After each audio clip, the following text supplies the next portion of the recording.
500 টাকা চেয়েছিল মার কাছে, মা দেয় নাই, মা তরকারি কাটতেছে, মারে গলায় রশি না উন্না না গামছা পেঁচে মারিয়া ফেলাইছে।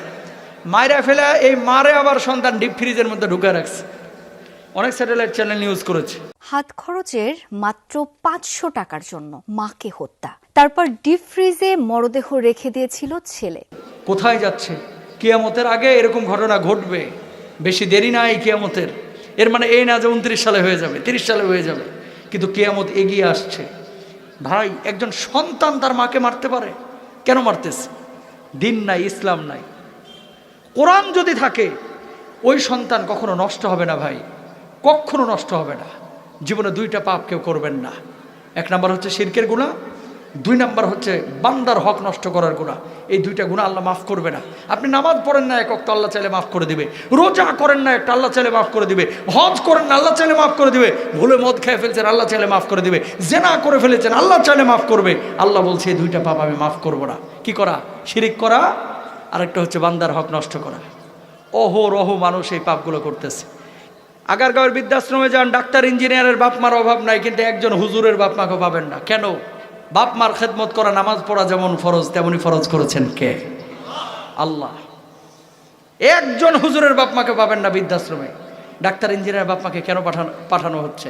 ও জানে না যে ওর বাপ মা ওর জান্নাত, ও জানে না ওর বাপ মা ওর জাহান্নাম।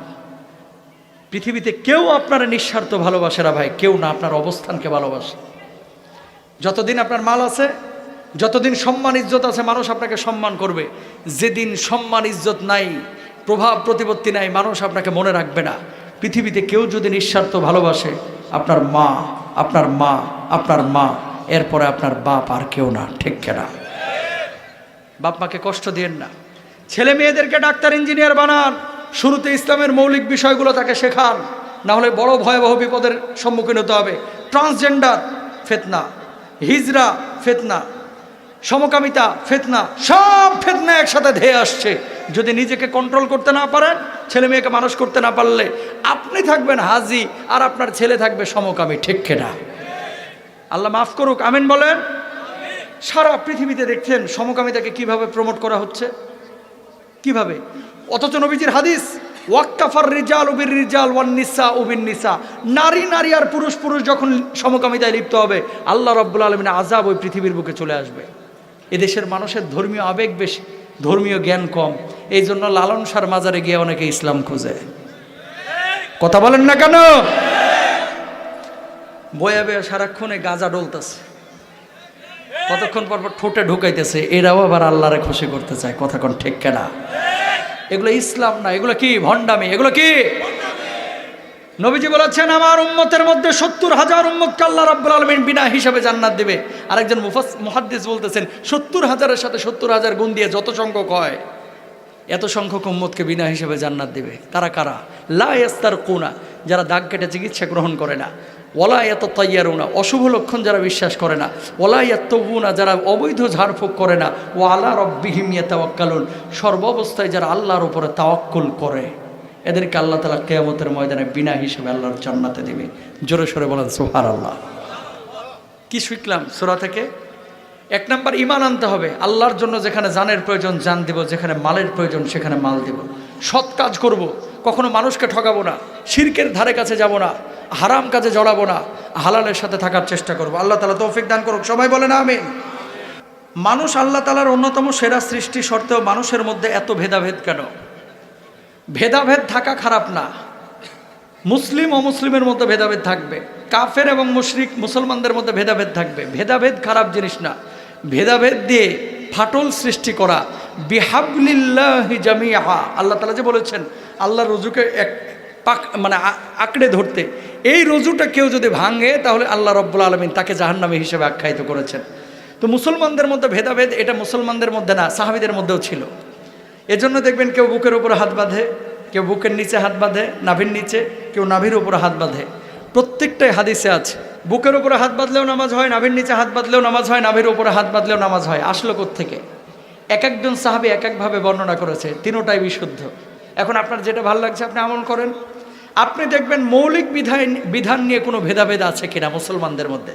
কোনো মুসলমান কি বলেছে যে নামাজ 6 ওয়াক্ত ফরজ? না, কেউ কিন্তু বলে নাই। তাহলে মৌলিক বিষয়ে আমাদের ভেদাভেদ নাই, ভেদাভেদ আছে মাসালাগত বিষয়ে। এটা আবার হাদিস থেকে এসেছে। আল্লাহ নবী একটা হাদিসে বলছেন, লা নিকাহা ইল্লা বিওয়ালিয়িন, অভিভাবক ছাড়া মেয়েদের কোনো বিবাহ জায়েজ নেই, অভিভাবক লাগবে। অন্য হাদিসের মধ্যে আল্লাহ রাসূল সাল্লাল্লাহু আলাইহি সাল্লামকে জিজ্ঞেস করা হলো, একজন মেয়ে এসে জিজ্ঞেস করছে, আল্লাহ নবী আমার বাপ আমার জোর করে বিয়ে দিয়েছে, এই বিয়ে কি রাখবো না ভাঙিয়ে দেবো? কারণ ইচ্ছে হলে রাখো, না হলে ইচ্ছে হলে ভাঙিয়ে দাও। তাহলে দেখেন, নবীজি একবার বিয়ে ভেঙে দিতে বললেন, আরেকবার নবীজি বললেন অভিভাবক ছাড়া কোনো বিবাহ জায়েজ নাই। আম্মা জান আয়েশা সিদ্দিকা রাদিয়াল্লাহু তাআলা আনহা অভিভাবক ছাড়া একজন মহিলার বিয়ে দিয়ে দিয়েছিলেন। 3টা হাদিস। এখন নবীজি সাল্লাল্লাহু আলাইহি ওয়াসাল্লাম যেহেতু বলেছেন অভিভাবক ছাড়া বিয়ে করা জায়েজ নাই, তাহলে মেয়েরা এই হাদিস গ্রহণ করেন, অভিভাবক ছাড়া বিয়ে করবেন না। আম্মা জান আয়েশা সিদ্দিকা রাদিয়াল্লাহু তাআলা আনহা যেহেতু অভিভাবক ছাড়া বিয়ে দিয়েছেন, তাহলে তালাকপ্রাপ্ত মহিলা যদি অভিভাবক ছাড়া বিয়ে করতে চায় বিয়ে করা জায়েজ আছে, শরীয়তের মাসালা এমন। আর কুমারী মেয়েরা অভিভাবক ছাড়া বিয়ে করতে পারবে না। তো হাদিস তো 2 রকমই দেখা যাচ্ছে। এখন আপনার যেটা ভাল লাগে আপনি মেনে নেবেন। তো ভেদাভেদ এটা খারাপ না, মুসলমানদের মধ্যে ফাটল তৈরি করে অমুসলিম কাফেরদেরকে সুযোগ করে দেওয়া এটা হচ্ছে গুনাহের কাজ। হুজুর হাদিসে আছে কিয়ামত আসরের পরে হবে, কিন্তু বাংলাদেশে যখন আসরের পর, অন্যান্য দেশে তখন ভিন্ন সময় থাকবে। এটার ব্যাখ্যা জানতে চাই, কে বলছে আপনারা আসরের পরে কিয়ামত হবে? এই ধরনের বিষয়গুলো নিয়ে যতগুলো হাদিস আছে, হাদিসের বর্ণনা নিয়ে মতবিরোধ রয়েছে। কিয়ামত কখন হবে, কোন দেশের কোন সময়, এটা আল্লাহ ছাড়া কেউ জানে না। ইয়াসআলুনাকা আনিস সাআহ, কোরআনের আয়াত। নবীজি আপনাকে যদি কিয়ামত সম্পর্কে কিছু জিজ্ঞেস করা হয়, কুল ইন্নামা ইলমুহা ইনদা রাব্বি, আপনি বলবেন যে এটার এলেম একমাত্র কার কাছে? কেউ জানে না। আমাদের বাংলাদেশে মাঝে মাঝে দেখা যায় কিছু স্কলার বলেন যে কিয়ামত হচ্ছে 2030 সালে, 2040-এর মধ্যে হয়ে যাওয়ার সম্ভাবনা আছে। আচ্ছা 2040-এ হলে আপনার লাভটা কি? কিছু লোক এরকম কথাবার্তা বলে, এগুলো বলবেন না। 2040, 50, 60, 70 কবে হবে এটা আল্লাহ ছাড়া কেউ জানে না। বহু টাইম বাকি আছে। এখন আসরের পরে হবে না মাগরিব পরে হবে এটা আল্লাহ তাআলা ভালো জানেন। হাদিসের মধ্যে আছে লা তাকুমুস সাআ ইল্লা ইয়াউমুল জুমআ, যে কিয়ামত সংগঠিত হবে না জুমার দিন ছাড়া। তো কিয়ামতের জ্ঞান আল্লাহর কাছে আছে, এটা আমরা মাথায় রাখবো। ইসলাম প্রচার পৃথিবীতে তো বাবা আদম ও মা হাওয়ার মাধ্যমে হয়েছে। তারা তো আরবিতে আরবি ভাষায় দাওয়াত দিয়েছে। বিভিন্ন ভাষা হলো কিভাবে? আল্লামাহুল বায়ান, এটা আল্লাহর কথা। গোত্র উপগোত্রে আল্লাহ তাআলা ভাগ করেছেন এবং ভাষার শিক্ষা আল্লাহ তাআলাই দিয়েছেন। সুতরাং আরবি ভাষায় আল্লাহ তাআলা নবীদেরকে পাঠিয়েছেন, আমাদেরকে এই ভাষা আল্লাহ তাআলাই শিখিয়েছেন। এটা নিয়ে কনফিউশনের কিছু নেই। ভাই এত প্রশ্ন, এগুলো তো জবাব দিতে 2 ঘন্টা লাগবে, এত প্রশ্ন আলোচনা করা যাবে না, অন্যদিন হবে ইনশাল্লাহ। পালিয়ে বিয়ে করা, এই একটা পেজে নেব। পালিয়ে বিয়ে করা জায়েজ নাকি না জায়েজ? আল্লাহর নবী বলেছেন আইয়ুম আমরাতিন নাকাহাত বিগাইরি ইজনি ওয়ালিহা ফানিকাহুহা বাতিলুন বাতিলুন বাতিলুন। কয়বার বলছে? কোন মেয়ে যদি পালিয়ে বিয়ে করে অভিভাবকের অনুমতি ছাড়া, তার বিয়েটা বাতিল বাতিল বাতিল। কয়বার? 3 বার। এখন ছেলেরা মেয়েরা যেটা করতেছে, বাপ মা বিয়ে দেয় না দেখে জোর করে বিয়ে করে ফেলায় পালায়া। আমি তোমাদেরকে একটা কথা বলি ভাই, যুবকদেরকে, পালায়া যে বিয়ে করতেছে একটাবার ভাবো না 22 বছর তোমার মা তোমাকে রান্না করে খাওয়াইলো, এ মাটা কষ্ট পাবে, এ বাপটা কষ্ট পাবে। বাপ মার দোয়া ছাড়া কোনোদিন পারিবারিক জীবনে সুখ আসে না। তুমি যে বদদোয়া নিয়ে পালায়া বিয়ে করতেছো এটা তোমার জন্য নাজায়েজ। তবে হ্যাঁ, যদি নিয়মিত মেলামেশা করে, জেনা ব্যভিচারে লিপ্ত হয়ে যায়, নিয়মিত জেনা করতেছে, বাপকে বলতেছে বিয়ে দাও, বাপে দেয় না, এরকম যদি ক্ষেত্র হয়, এক শ্রেণীর স্কলারদের মতে জেনা থেকে বাঁচার জন্য সে একাকী যদি রাষ্ট্রীয় আইন, শরিয়ার আইন মেনে বিয়ে করে, তাহলে তার জন্য জায়েজ আছে। পরে ক্লাস 5-এ 6-এ 7-এ 8-এ এখনো দাড়ি মুছ গজায়নি, বিয়ের লেগে পাগল আছে না এরকম কিছু? প্রেম ট্রেমে একেবারে মেসাকার হয়ে গেছে। এগুলো করবেন না। পারিবারিক অনুমতি নিয়ে বিয়ে করেন, আল্লাহ বারাকা দেবে ইনশাল্লাহ।